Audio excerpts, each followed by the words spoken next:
Subscribe कीजिए हमारे YouTube channel AR3 coaching classes को और बेल आइकॉन को प्रेस करो ताकि लेटेस्ट वीडियो की नोटिफिकेशन सबसे पहले पा सकें। हेलो स्टूडेंट, मैं राजकुमार आपका AR3 कोचिंग क्लास में एक बार फिर से स्वागत करता हूं। और आज के इस वीडियो लेक्चर में हम लेकर आए क्लास 12th की केमिस्ट्री।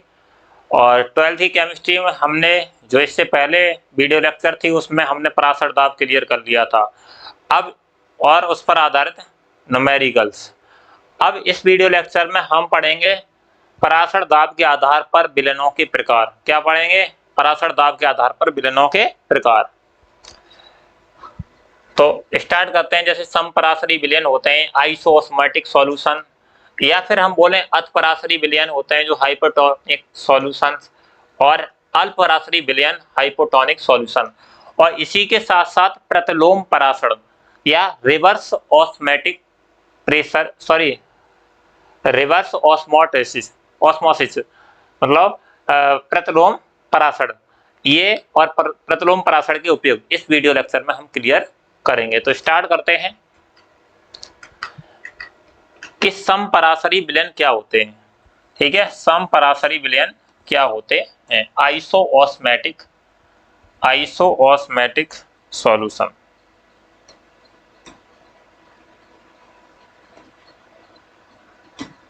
आइसोओस्मोटिक सॉल्यूशन, ये आई है ऑस्मोटिक सॉल्यूशन, ऐसे ही यहां पर भी आई कर लेना।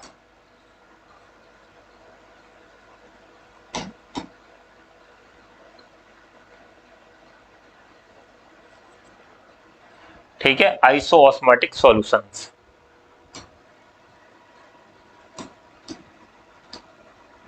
तो सुने, भिन्न भिन्न या भिन्न पदार्थों वाले दो विलयन जिनके पराशर दाब समान, क्या कह रहे हैं? समपराशरी विलयन में जिनके पराशर दाब समान तथा ताप समान होते हैं। ठीक है, ताप समान होते हैं, समपराशरी विलयन कहलाते हैं। जब ऐसे विलयन अर्धपारगम्य झिल्ली द्वारा पृथक किए जाते हैं तो पराशर नहीं होता है। तो समपराशरी विलयन क्या है? भिन्न पदार्थों के ऐसे दो विलयन जिनका पराशर दाब समान तथा ताप भी समान हो, समपराशरी यानी आइसोओस्मोटिक सॉल्यूशन कहलाते हैं। लेकिन इन्हें जब ऐसे विलयन या फिर इन्हें जब अर्धपारगम्य झिल्ली द्वारा पृथक किया जाता है तो परासरण की क्रिया नहीं होती है। क्या कहा? परासरण की क्रिया नहीं होती है। तो क्या कहलाएंगे ऐसे विलयन? समपराशरी विलयन कहलाएंगे। इसका एग्जाम्पल लेते हैं, जैसे रुधिर कोशिका में स्थित द्रव का पराशर दाब। जो रुधिर कोशिका है उसमें स्थित द्रव का पराशर दाब कितना होता है? 0.9% मास पर वॉल्यूम यानी द्रव्यमान प्रति आयतन होता है। जो सोडियम क्लोराइड जिसे सामान्य लवण कहते हैं, सोडियम क्लोराइड मान नमक के तुल्यांक होता है एवं इसे अंतःशिरा में इंजेक्ट करना सुरक्षित रहता है। अतः इसे अंतःशिरा में इंजेक्ट करना सुरक्षित रहता है। तो कहने का मतलब जो हमारी ब्लड सेल्स होती हैं उनका जो पराशर दाब होता है वो 0.9% मास पर वॉल्यूम होता है। अब ये जो मास पर वॉल्यूम होता है, इसी के साथ साथ हमारा जो सोडियम क्लोराइड है, नमक का विलयन, ठीक है, नमक का विलयन जो कि एक सामान्य लवण है, उसका भी पराशर दाब कितना होगा? 0.9% मास पर वॉल्यूम होता है। इसलिए इस के चाहे तो इंजेक्शन या फिर बोतल, इसे इंजेक्ट कहां से कर सकते हो आप? अंतःशिरा में इंजेक्ट कर सकते हो, अन्यथा उसे अंतःशिरा में इंजेक्ट नहीं करेंगे। ठीक है, ये बात याद रहनी चाहिए। ये बहुविकल्पी प्रश्न पूछता है तो इसका पराशर दाब कितना होता है रुधिर कोशिकाओं का? तो 0.9% मास पर वॉल्यूम होता है। याद रह गया ये बात। नेक्स्ट है कि अतिपराशरी विलयन हाइपरटोनिक सॉल्यूशन क्या होते हैं? तो जैसे कि शब्द से स्पष्ट है, अति का मतलब हाइपर यानी अधिक, सीधी बात है। तो बे बिलियन, ठीक है, बे बिलियन जिनका पराशर दाब दिए गए बिलियन के पराशर दाब से अधिक हो, सीधी बात है भाई। हाइपर का मतलब अधिक हो, यानी उनका ऐसे बिलियन, ठीक है, जिनका पराशर दाब दिए गए बिलियन से अधिक हो, दिए गए बिलियन से अधिक हो, क्या कह रहा है, उच्च पराशरी या अति पराशरी बिलियन कहलाते हैं। तो क्या दोबारा से समझे, बे बिलियन जिनका पराशर दाब दिए गए बिलियन के पराशर दाब से अधिक हो, ठीक है, तो क्या कहलाएंगे, अति पराशरी बिलियन या फिर उच्च पराशरी विलयन या हाइपरटोनिक सॉल्यूशंस कहलाते हैं। जैसे यदि हम कोशिकाओं को 0 पॉइंट, कोशिकाएं मतलब रुधिर कोशिकाएं ले लें, है ना, यहां रह गया भी रुधिर कोशिकाओं को 0.9% मास पर वॉल्यूम से अधिक सोडियम क्लोराइड के विलयन में, ठीक है, ऐसा विलयन लें सोडियम क्लोराइड का जिसका 0.9% मास पर वॉल्यूम से अधिक हो, क्या, परासरण, ठीक है, परासरण। तो क्या होगा, रख दें तो जल कोशिकाओं से बाहर आ जाता है, जल क्या है, कोशिकाओं से बाहर आ जाता है और कोशिकाएं कैसी हो जाएंगी, संकुचित हो जाएंगी। कैसी हो जाएंगी कोशिकाएं, संकुचित हो जाएंगी। जैसे देखो मैं यहां पर चित्र में समझाता हूं आपको कि ये रही आपकी ब्लड सेल और हमने इस ब्लड सेल में रख दिया और कैसा विलयन ले लिया इसमें, हमने इसमें विलयन ले लिया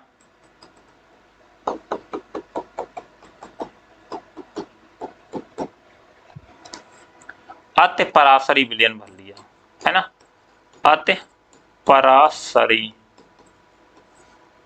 विलयन, ठीक है, कैसा विलयन, अति पराशरी विलयन, जिसमें पराशर क्या है, 0.9% मास पर वॉल्यूम से अधिक है, अगर इस विलयन में हमने रख दिया तो क्या होगा, कुछ समय बाद हम ये देखेंगे कि कोशिकाएं क्या हो जाएंगी, संकुचित हो जाएंगी, ठीक है, क्या हो जाएंगी, कोशिकाएं संकुचित हो जाएंगी। ऐसा क्यों हुआ भाई, कोशिकाएं संकुचित क्यों हो गई, तो ये जो सेल्स हैं वो कैसी हो गई, संकुचित हो गई, ठीक है, संकुचित कोशिकाएं।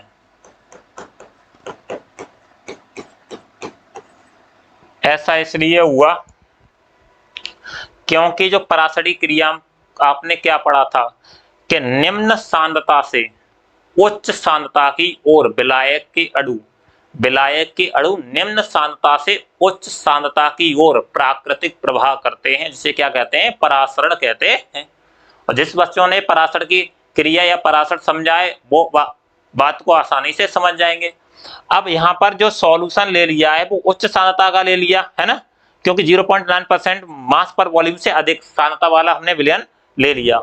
अब इसमें जो विलयन लिया है तो उसका सांद्रता अधिक है, तो क्या होगा, विलायक जो कोशिकाओं में विलायक है उसकी निम्न सांद्रता होगी, यानी कोशिका के अंदर निम्न सांद्रता हो जाएगी, तो विलायक के जो अणु हैं वो उच्च सांद्रता की ओर गमन करने लगेंगे, किधर को, बाहर, यानी जल के अणु बाहर निकल जाएंगे। और जब जल के अणु बाहर निकल जाएंगे तो कोशिकाएं कैसी हो जाएंगी, संकुचित हो जाएंगी। क्या हुआ, जो जल के पार्टिकल थे वो बाहर निकल गए, जल के अणु बाहर निकल गए। बात समझ में आई। तो वे विलयन जिनका पराशर दाब दिए गए विलयन के पराशर दाब से अधिक होता है उच्च पराशरी विलयन कहलाते हैं। अगर हम कोशिकाओं को 0.9% मास पर वॉल्यूम से अधिक विलयन में रख दें, ठीक है, अधिक विलयन में या अधिक सोडियम क्लोराइड के विलयन में रख दें, तो क्या होगा कि कोशिकाएं संकुचित हो जाती हैं, क्योंकि कोशिकाओं के अंदर से जल निकल जाता है, क्योंकि उसमें पराशरी क्रिया हो जाती है। तो आपकी बात समझ में आ गया।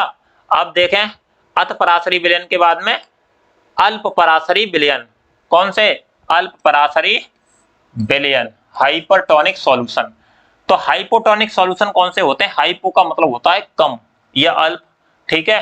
तो अल्प पराशरी विलयन मतलब सुनो कैसे लिखेंगे इसकी परिभाषा। तो वे विलयन जिसका जिनका या जिसका पराशर दाब दिए गए दूसरे विलयन के पराशर दाब से कम होता है, अल्प पराशरी विलयन कहलाते हैं।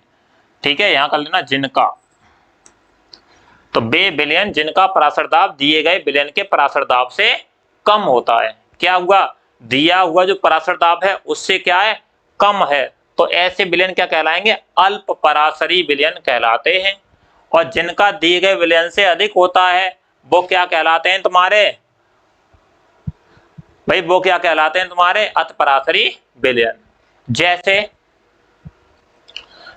लवण की सांद्रता, लवण की सांद्रता अगर कितनी हो? 0.9% मास पर वॉल्यूम से कम कर दी जाए तो जल कोशिकाओं के अंदर प्रवाहित होगा और वे फूल जाएंगी। अब आपने क्या कर लिया कि रुधिर कोशिकाएं जो सिकुड़ी हुई थी, ठीक है, उनके लिए आपने किस विलयन में रख दिया?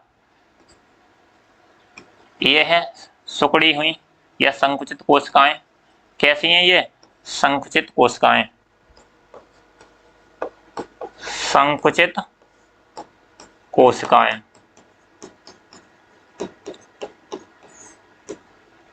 ठीक है। और इसमें हमने विलयन कौन सा भर दिया? बताओ जल्दी से। अल्प पराशरी विलयन। कौन सा विलयन भर दिया? अल्प पराशरी विलयन। और अल्प पराशरी विलयन, अल्प पराशरी विलयन जिनकी जो सांद्रता कितनी है? 0.9% मास पर वॉल्यूम से कम, ठीक है, से कम। तो ऐसा विलयन भर दिया। तो कुछ समय बाद हम देखेंगे कि जल है ना, क्योंकि देखो यहाँ पराशर जो विलयन भरा है उसकी सांद्रता कम है, इस विलयन की सांद्रता कम है, लेकिन कोशिकाओं के अंदर जो द्रव है उसकी सांद्रता अधिक होगी इसकी अपेक्षा। तो जल क्या है? निम्न सांद्रता से उच्च सांद्रता की ओर गमन करेगा, यानी विलायक के अणु, विलायक जल है, उच्च सांद्रता की ओर गमन करेगा और इन कोशिकाओं में जल प्रवेश कर जाएगा। और जब जल प्रवेश कर जाएगा तो पराशरी क्रिया हो जाएगी, जिससे क्या है? ये कोशिकाएं फूल जाएंगी। कैसे जाएंगे? ये कोशिकाएं फूल जाएंगी।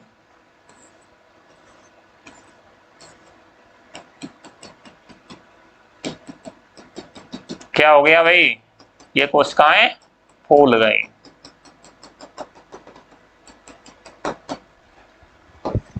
तो फूली हुई कोशिकाएं, कोशिकाएं, ठीक है, फूली हुई कोशिकाएं। यहां तक बात समझ में आई? तो क्या है भाई? अल्प पराशरी विलयन ऐसे विलयन जिनका पराशर दाब दिए गए विलयन के पराशर दाब से कम होता है, अल्प पराशरी विलयन कहलाते हैं।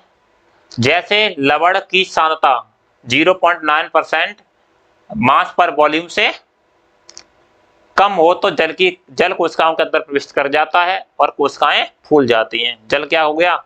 ये जो जल है H2O के अणु यानी विलायक है। ये विलायक के अणु क्या हुए?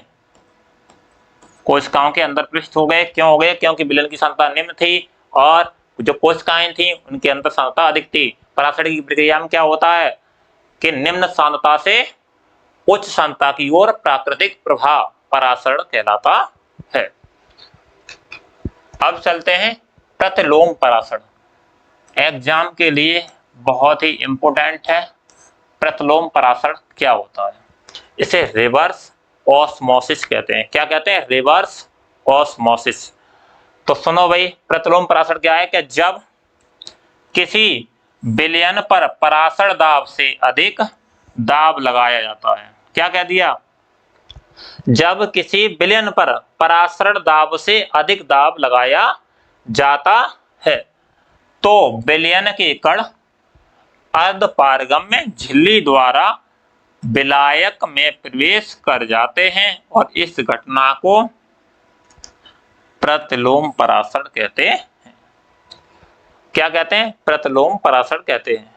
देखिए वैसे स्वाभाविक रूप से देखिए कि यहाँ पर प्रतिलोम परासरण का मैंने एक चित्र बनाया है, डायग्राम, जिसमें ये है विलायक और ये था विलयन। इससे पहले मान लो कि इसको भूल जाइए, इतने चित्र को, और इतने को याद रखिए। तो यहाँ पर परासरण दाब अधिक था, यहाँ था दाब अधिक था, पाई, ये पाई बना है, परासरण दाब दर्शा रहा है। तो सुनो, अधिक दाब को अभी यहाँ पर छोड़ेंगे, यहाँ पर भी पी वायु है, यहाँ भी पी वायु है। अगर दाब की प्रक्रिया इधर से बढ़ा दी जाती थी परासरण की क्रिया में, तो जो विलायक के अणु थे वो किधर की ओर गमन करने फटते? विलयन की ओर गमन करने लगते थे। ये हमने परासरण की प्रक्रिया में पढ़ा था। लेकिन यहाँ पर ऐसा नहीं होगा, यहाँ पर उल्टा होता है।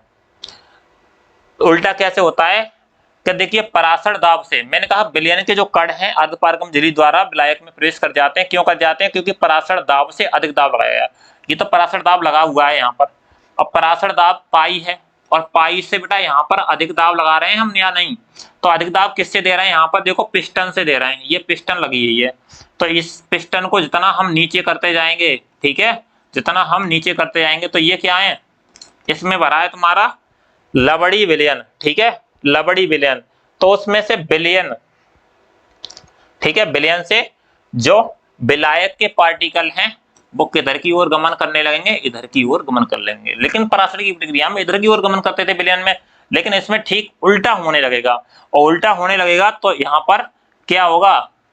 रिवर्स परासरण होगा, यानी प्रतिलोम परासरण होगा। ये तुम्हारी अर्धपारगम झिल्ली लगी है, इसमें विलायक भरा हुआ है।